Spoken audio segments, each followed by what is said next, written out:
Good evening, it is me, Alu Qcard, and I am back for another review. And you could like the video and then subscribe to my channel if you want to check out more of these recaps. But that's it, let's jump in.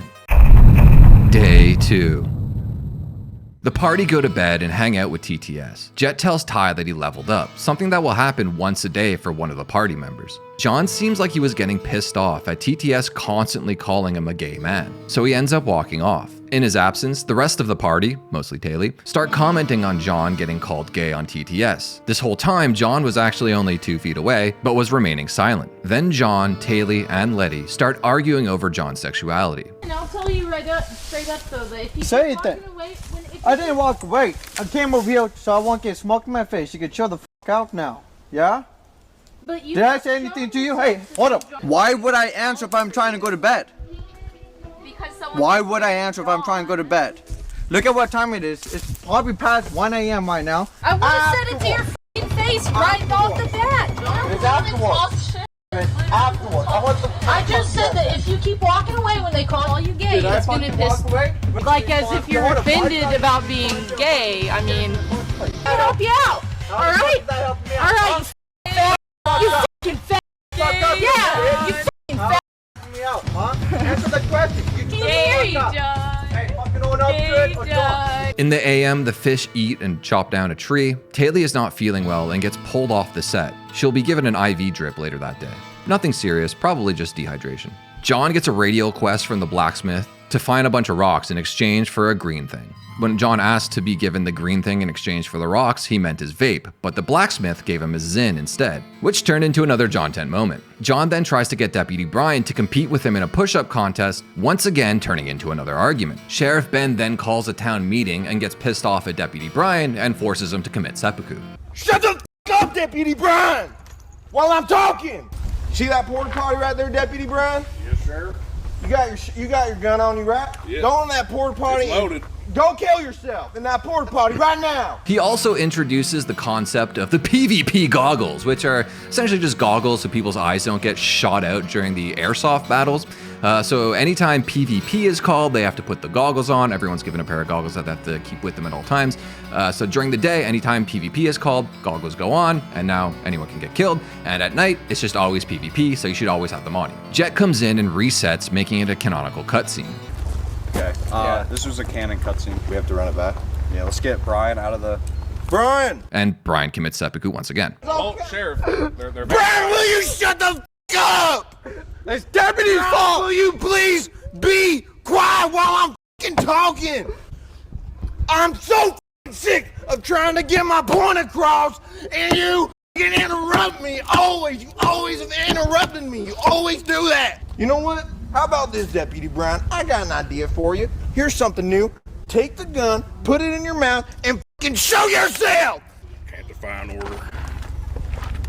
Letty gets a quest from Brian to collect 7 rocks. During the quest, Dr. Morrow reveals to Jimmy the healer that he had caught a vampire after last night's attack, and managed to discover that they have a weakness to flashlights, giving Jimmy an offensive weapon, I guess. Greg, Jimmy, and Ty get a quest to find the blacksmith's wife who's gone missing. During the quest, the party bump into Xavier Ravenclaw. He's introduced to Greg, and the sound effects keep going off during this unskippable cutscene, making it impossible for him to speak and RP. It's so goddamn funny. He says something about Raven blades. I don't know, it was kind of hard to hear, to be honest with you. Probably doesn't matter anyways, but in case if it does, I assume there's some kind of unique level, orange level weapon with special abilities or something. Xavier then points them in the direction of the arena, where the blacksmith wife is located, and scared that it's infested with vamps, he forces them into a stealth quest. They end up finding her, she runs away, her motivations were kind of unclear. Quest complete. Back at base camp, Letty and John have another fight. So to defuse the situation, the communicator John takes us to the gun show. Oh, okay.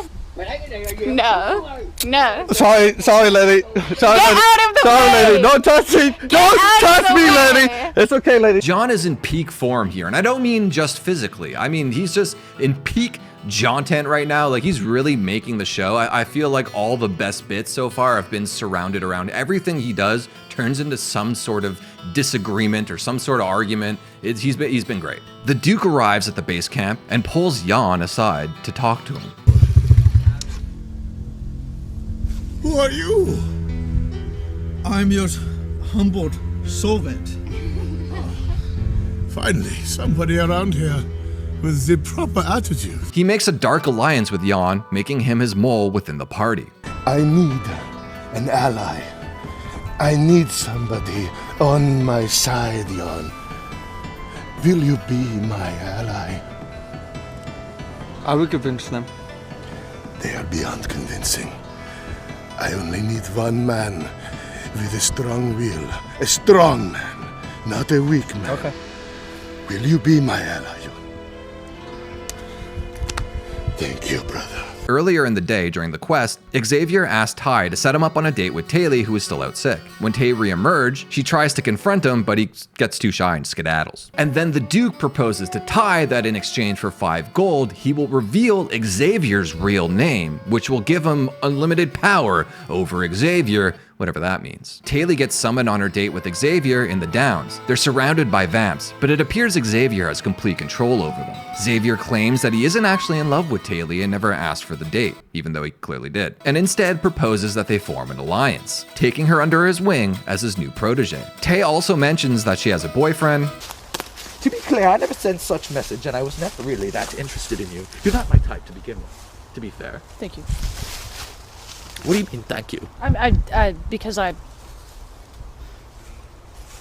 What do you mean, thank you? You're what? I'm taken. You're what? I have a boyfriend. You do? Yeah. What is his name? I'm not gonna say it. You know? No. You have a boyfriend, you say? Are you happy with him? Mm-hmm. How much? Very. Really? Never mind. Taylor is rewarded with more Yu-Gi-Oh cards for this exchange. The Duke arrives and disarms Taylor. Hello, Duke goes, no. You have made a great mistake. I have seen the afterlife you shall soon witness. I do not envy you. You have made your point, Duke. Still up to your old tricks, Xavier? I know not what you speak. You might want to chuck that before it explodes. There you go. Giving an exposition dump on the lore between the two main quest givers, who are blood brothers. Won't best me a second time. I've grown stronger. I see.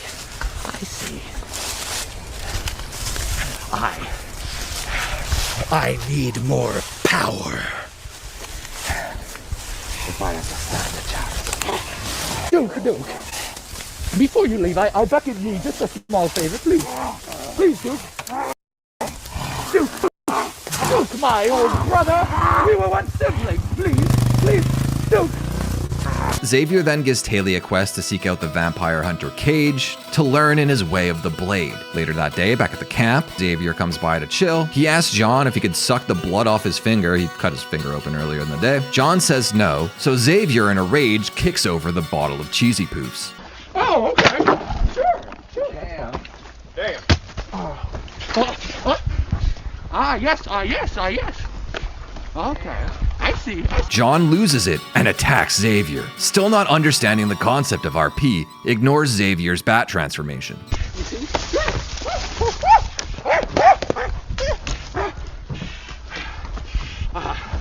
You have weakened me. But I'm using bat form. Therapy, he's in bat form. He's in bat form. As Xavier's getting chased around the map by the overpowering John, he is forced to use some kind of spell to escape. And also, I think legitimately had an asthma attack. It was so silly. That's a daily power. I can use it once every 24 hours. Later in the day, Taylor meets up with Scott, or Cage, and he agrees to teach her in the way of the blade. Back in town, John challenges Cage to a duel, so Jet comes by and uses this as a good opportunity to actually explain how his class works. John is also reset back to being a paladin, meaning he is the only one that could dual wield 2 melee weapons. He defeats Cage in a 3-to-1 duel. And next, Letty's class is explained. Her spells work as I stated earlier, but it is also revealed that she will eventually be able to upgrade these spells. And there's also these one-time use spells, or scrolls, that she is given, the first of which is a Scroll of Confusion. The party then go out for a late-night vampire looting session, and they also hired the services of Cage, I almost forgot his name. They hire his services to come along with them and kill all the vampires. They down multiple vamps, but as the heavy rain starts to pour, they go back to base camp. But even a fish isn't safe in the water, as they are attacked at base camp by some wet vamps. They kill wave after wave of vamp, with even John himself getting into the RP aspects, not going full force, as I think everyone kind of expected him to do. And after the attacks, Taylor finally gets her IV drip from the nurse. I mean healer. And Xavier shows up to dump some more lore. Now. You ought to be the one to remember this, Taylor. No one else is paying attention. Are you prepared for this? Because it will be very important. And only you can rise to the task. Absolutely no one is listening or cares, so he exclusively starts dumping the lore to Tay, who also doesn't really seem to care. You think I'm interested in such foul swine? We're not even talking to you. Yeah, we're not even talking to you, bro. Yes, and you're going to the main quest information, and that's your fault. She's the only one who's paying attention, and she's having a fucking medical procedure right now. And then the cams go down, so all we have is like the base camp trail cam, and it's pouring really hard, so you just can't hear anything at all. I'm not sure if this was done on purpose. Listen, I like Xavier. I think his commitment to the bit is like absolutely commendable. This guy's crushing it. But and I've noticed this in chat, he is a little long-winded, and the things he says are, and this also might be by design, they're almost like they were translated from Chinese into English. Like they're just a little kind of nonsensical, just a lot of fantasy word gobbledygook. Either way, he continues to dump his obfuscating lore. Thankfully, Taylor recaps this 20-minute segment for us in a couple sentences. In 12 days, we have to kill the Duke because he's evil, and we have to kill him.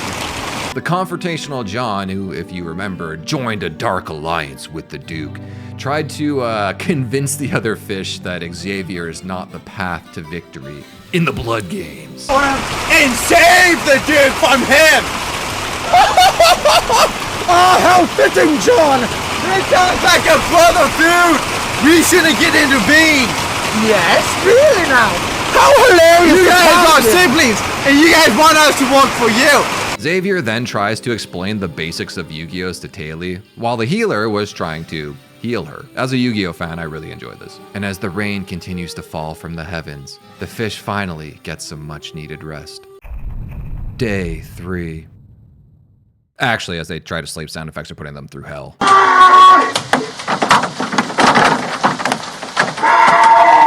The party, but mostly Letty, tried to devise a plan in the morning to rob the shopkeeper of all of his coin, since he's a total dick. John and Ty begin to argue over the existence of God. Quick conversation. Well, hey, I was talking, and she interrupted me. Well, that is not going to fly when someone's going to disrespect me like that. That is going to fly. Not for me, Ty. Not for me. Well, I don't care. John goes full crusader mode, akin to the time that Letty washed his Bible. Back in the town, the shop owners stole Dr. Morrow's cures, so John steals all of the shop owner's money and holds it for ransom, speedrunning the little scheme he had dreamed up with Letty earlier. John runs into the woods and hides the money cache, and then plays dumb, testing the powers of the NPCs and production, with the deputy giving him till the end of the day to return the money, or he will be sentenced to jail, and the shopkeeper is shutting down business till the coin is returned. What are you talking about? I wasn't here. I just got you. I grabbed it out of your hand. What do you mean? What do you guys? 4 minutes ago. That must have been a trend. Someone probably had a spell to look like me. It was probably the Duke or one of the vampires. He gets put in the fool's chair as a punishment, and then claims that jerking off is gay. Don't listen to him. Listen to me and pocket pussy. And That's some gay shit. And I think he'll get there. Well, yeah. How is it gay? Pocket pussy? Anything you're doing to joke off is gay. No, it's not. You don't jerk off? It's gay shit. So you've never jerked off? Hold on a second. You've never jerked off, John. Tell me right now you've never jerked off. No, when I was younger I did, but I So you fucking did it. It's retarded though. It's not retarded. It's a human No, it's thing. retarded because when you joke off, you lose T levels. T levels for building muscles. You need that. And guess what? You know how many sperm cells you replenish in a day? No, it doesn't matter. The more you jerk off, the less tea you have, because the free tea that goes around through his body goes to your testicles, and you jerking that away, you lose gains. What if a woman jerks you off? That's actually okay, because when you have sex, it actually increases your testosterone That's the same level. thing. When production bring fruit to throw at John, he begins to flip out. If Ty throws anything at me, I will fight him physically. What about underhand? No. Not following through with his threats of physical violence, he leaves and hides the gold even deeper in the woods. Soda Man has to pull John aside to calm him down. This was a case of John misunderstanding Ty's nonchalantness during the religious topic, taking it as like a slight on his entire belief system, even though it was Haley should have been his kind of enemy in this exchange here. And he ends up taking out this rage that he had pent up from earlier today on the entire town and production as a way, I think, to reestablish power. Also, him getting called a gay retard for 3 days probably didn't help. Haley gets a note from Xavier, which reveals John's deal with the Duke, and pleads with her to prevent him from completing the Dark Quest line. Back in the town, they recap the John situation for Letty, who was showering this whole time. Was he yelling? Yeah. A lot, yeah, hell yeah. He wanted to be tied up. Can you guys do a reenactment? Like, what happened? He talked about not jerking off a lot. Really? Yeah. Yeah, cause it make him lose his T cells. I don't understand the science. He said you jerked off, you lose T cells. You get jerked off by a lady, you don't. To me, I'm like, that's still release of semen. I don't really understand the science behind that one at all. And Letty gets a letter from Xavier of her own. Deputy Brian posts a bounty quest, but production just weren't ready at the time. That's for yesterday. Today is a new day. My bad! Wait a little bit, Erwin's okay.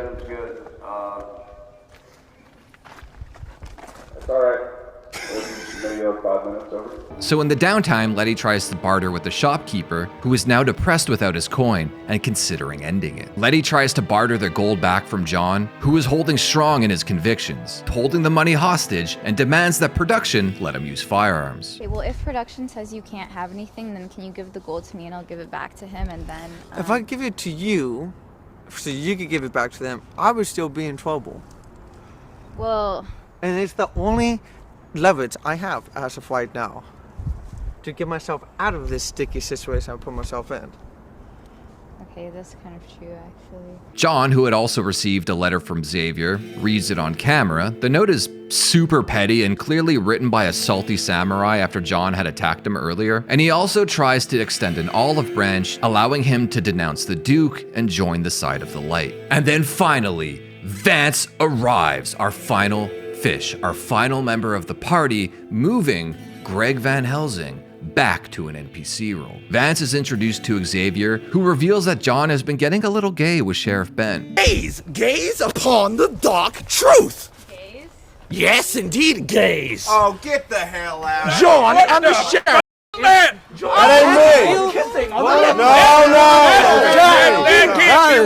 With Vance now part of the party, they gear up and go to the arena to collect on the bounty mission, the first Bloodgames mini-boss. During the boss fight, John takes an invisibility potion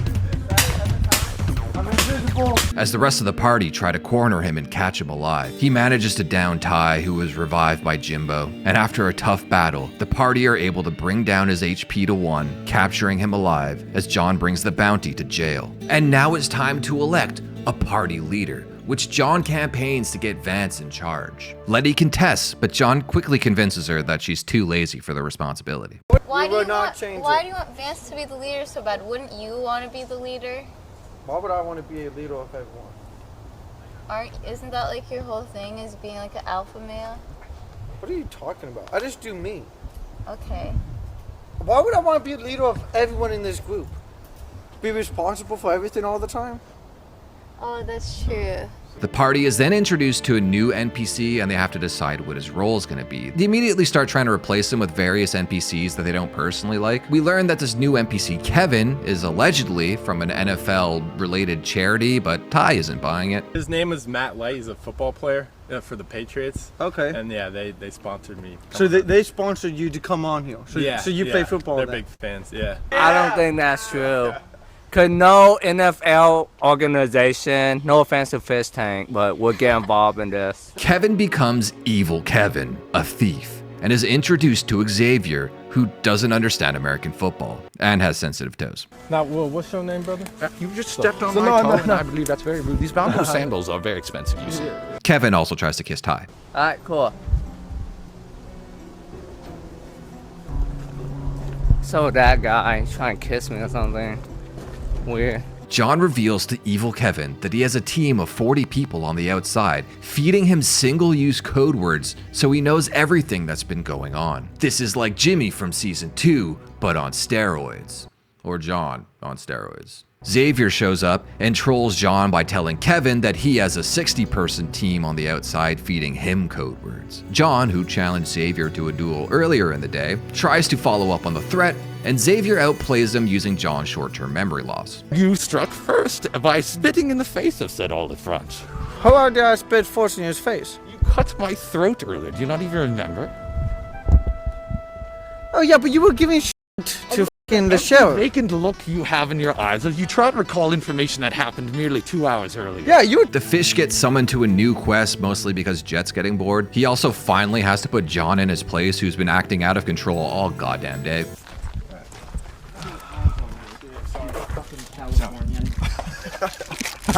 John. No, I'm John, hungry. we gotta keep these people happy a little bit. Hungry. We gotta keep them happy. I don't think you understand. Didn't you just have eggs and hot dogs?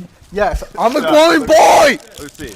I'm a glowing boy. Hey, John, stop PvP on. production. What? Shit testing us. Okay. Stop with us. Put it back. Okay, fine. Don't shit test me again.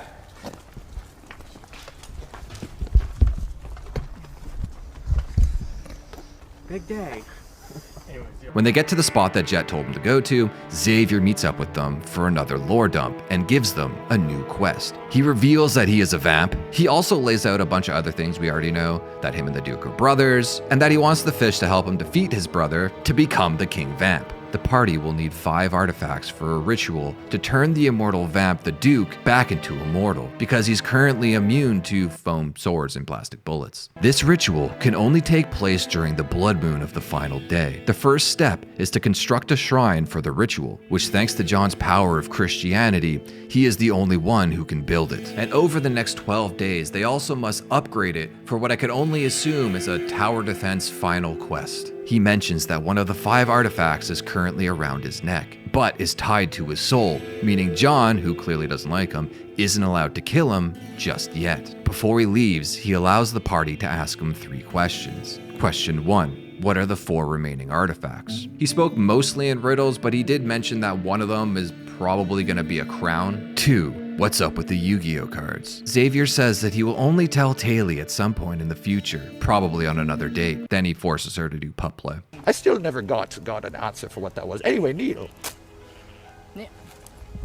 Good pup. Now, regardless, as you... And question 3. How can they make the shrine good enough for the final battle? Which he doesn't really give specifics. He kind of just reiterates that you just have to make a good shrine. I think it was a bit of a waste of a question in retrospect. We then get the arrival of King Thaddeus, being chauffeured by the Duke himself, clearly holding the first artifact. Who's King of Elzarius? King Thaddeus!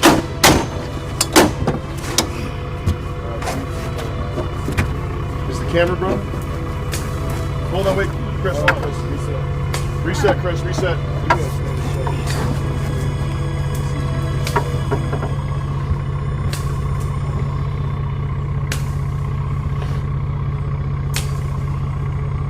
King Thaddeus, the bold. We get a little more lore from the Duke, giving us the origins of his steed. Now I know. It was long ago that you gifted me your steed, Nightmare! But perhaps you would like one last ride on this great beast? Let us see if I can still ride. Ah, yes. Make sure you wheelie out of here and injure yourself badly. All right. Electric start, correct? Just like the old days, injure yourself badly. No, that's not the start. Electric start? It's electric start, my king. It's also in gear, so you'll need to hold the clutch. There you go. Be careful, King Thaddeus.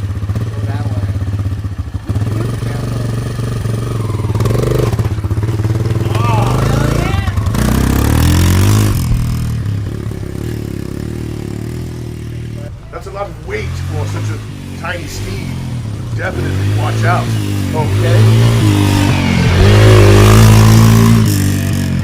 Nightmare is not rated for 400 pounds, but she's a good beast. Oh. Restored to greatness. He's going to kill you. The Duke then breaks RP, but this was pretty funny. Did you shave your back? You did, right here. Bzzz. And right here. Bzzz. Probably. You shaved your back. There are patches where you can see he is clearly a werewolf. Are you okay, King? Beware the full moon. Jimmy will transform into a werewolf. I'm just Italian. An Italian werewolf? Even worse. Even worse. An Italian. Even worse than a werewolf. Since there was so much rain the day prior, the level up that was supposed to happen yesterday happens today, and Jet chose Taylor. There has never been a more beautiful or deserving soldier of a level up. Thanks. King Thaddeus will need to choose a slave today. I wonder if he would like a level 2 soldier to be his slave. King Thaddeus will have to choose for himself. Though I know he has an eye for the lady folk. Black ones.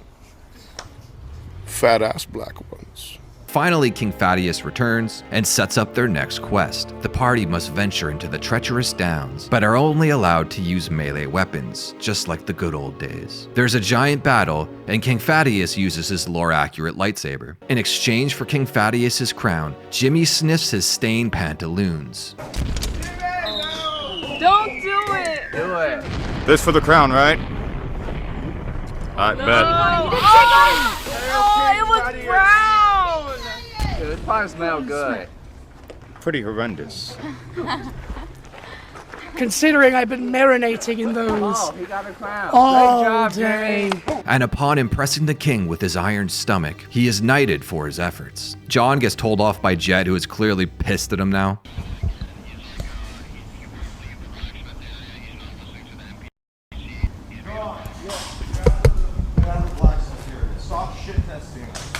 Stop.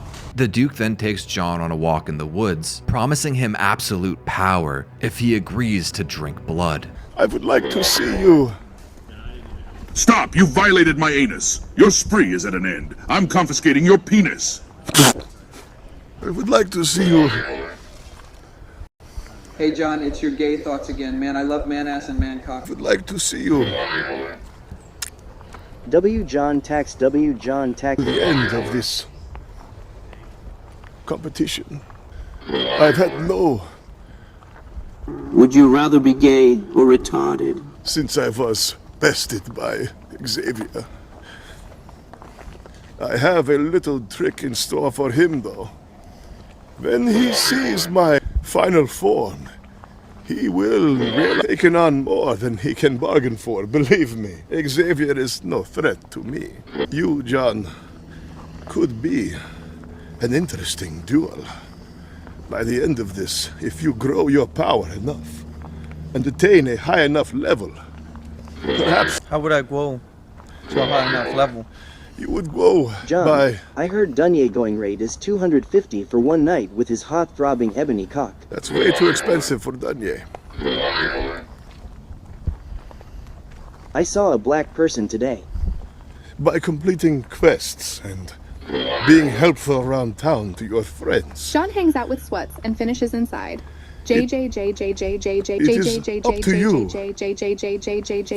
you wish to cooperate with these people. I want to eat the poop out of a gay man's butt. Creature! Become unseen! You must recognize Vanish! and integrate your shadow to stand a chance against the Duke. If, at some point, you are required My magic ability is being gay, Duke. to drink blood, will you do so? John, your fans are praying for you. Forget about What these would other happen sick if I losers do it? obsessed with gay shit. You would unlock power beyond your imagination. John, do you even Would I know still how to be a play this fucking contestant? game? Yes. Gay it up. You would stalk the night with impunity. Your enemies would cower before you. Johnny Gay gonna cry. I may do that then. No one would be able to call you gay. We would block those TGSs. I may have to do that then. If only you were to drink blood, John. John Boyne, no work too good. Blood. John is gay and retarded. Perfect for a career politician. I might He'll have to go take far. this We're awful witnessing up, Biden in his 20s right now. Tell no one! Tay gets some firearms training from Cage. Jimmy, who still can't use weapons, was also there when they get attacked by vamps. Both Jimmy and Tay get down, with Tay getting hit in the face. But luckily, Cage was there to protect the group. Ty gets introduced to Mikhail from the secret trolling division. My name is Mikhail. Mikhail. But I take my security very, very serious. I don't want anybody to just know my name in a city like this, because I have a thing called, back in a long time ago, there's a thing called computers and internets. It's clearly Jet pretending he has Asperger's. Xavier meets up with Taylor and asks her for some hair, and wants to use her as his trusty weapon in the battle to come. He gives her flowers, and then gives Taylor an ancient vampire mask, and bestows a new secret name that only Xavier will know. You will bear the title Zaylee from now on. This mask will also grant her Xavier's bat form ability, and it also makes her impervious to bullets. She is then knighted into Xavier's Raven Blood clan. Jet later stops by and levels up Jimmy, who now gets his actual first weapon, the flamethrower. And for the rest of the night, the party fend off small wave of vampire sneak attacks, one of which that woke up Jimmy. Yeah. Whoa, there's somebody. Sorry, dude. I'm talking most of the time. So. What the? Yeah, That was the quickest f***ing draw.